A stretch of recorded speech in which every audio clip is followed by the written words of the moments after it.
Zdravo, poslušalke in poslušalci, bralke in bralci večera. To je dnevno informativni podcast Večer zjutraj. Veseli smo, da ste v naši družbi. Danes je torek, 16. junij 2026. Moje ime je Miha Dajčman. Katere teme izpostavljamo tokrat? Končuje se dolgoletno sodelovanje radenske in ameriške multinacionalke. Spopad za vrh javnega holdinga Maribor. Se lahko Zlatko Zahovič vrne v Ljudski vrt? Naročite se na podcast, da boste obveščeni ob izdaji naslednje epizode. Vseskozi smo z vami na vecer.com. Direktor Radenske, Marjan Šefčovič, je pred dnevi sodelavce nagovoril preko videoposnetka, da bi jih seznanil situacijo, v kateri so se znašli, in sicer jim je poslovni partner PepsiCo odpovedal pogodbo za licenčno polnjenje njihovih pijač Pepsi, 7up in Mirinda. Radenska je sicer sodelovanje s Pepsijem začela že leta 1990. Pogodba, ki se bo iztekla s koncem letošnjega leta, je po besedah Šefčoviča predstavljala pomemben del celotnega poslovanja družbe, zato se je Radenska znašla pred večjo spremembo. Čaka nas zahtevno obdobje, je v posnetku, ki smo ga prejeli tudi v uredništvu Večera, Šefčovič sporočil sodelavcem in napovedal, da sledijo neizogibne in težke poslovne odločitve. V sindikatu zaenkrat zadeve ne želijo komentirati, a so zaposleni zaskrbljeni za delovna mesta. Po oceni agrarnega ekonomista dr. Aleša Kuharja je Radenska z lastnimi blagovnimi znamkami zmožna še naprej konkurenčno poslovati v regiji. Najmanj, kar bosta morala Kofola in Radenska narediti, pravi pa je to, da napolnita kapacitete, ki jih bo zdaj Radenska izgubila. Podrobnosti v članku Timoteja Milanova. V javnem holdingu Maribor se zaostruje spor med nadzornim svetom, vodstvom družbe in županom Sašo Arsenovičem.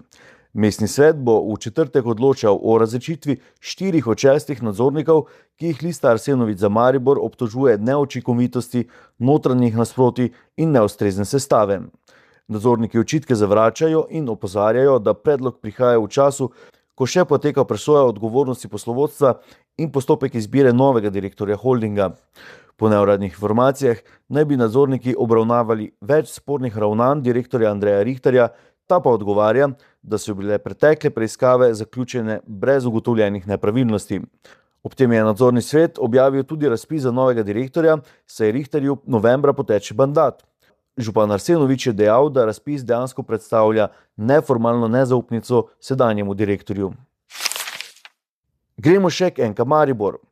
Čeprav se začetek priprav nekdaj serijskih slovenskih prvakov in rednih udeležencev evropskih tekmovanj neusmiljeno približuje, ni v Ljudskem vrtu še nič novega.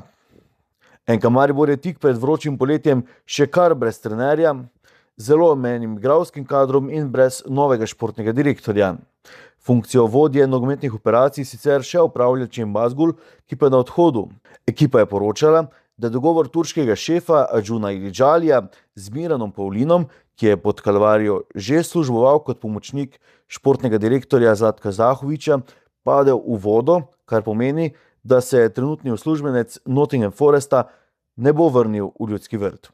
Po neuradnih informacijah Večera naj bi se začel odvijati scenarij, ki se je sicer omenjal pretekle tedne, a je bil doslej precej neoprijemljiv oziroma je bil predvsem na ravni ugibanj in špekulacij.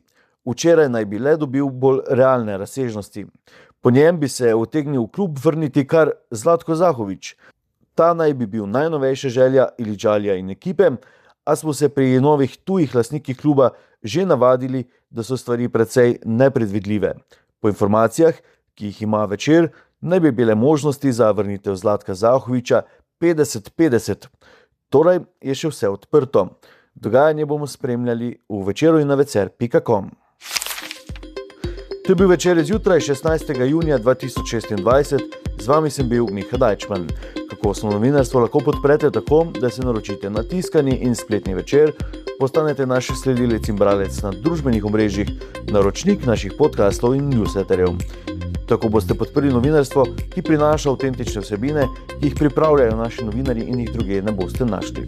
Želimo, da razumete, kako se vrti svet, želimo vam odstreti v pogled v čas in prostor, v katerem živimo. Veseli bomo vaših komentarjev, pobud in kritik na različnih kanalih, se beremo in slišimo in ne pozabite, z Večerom razumete bolje.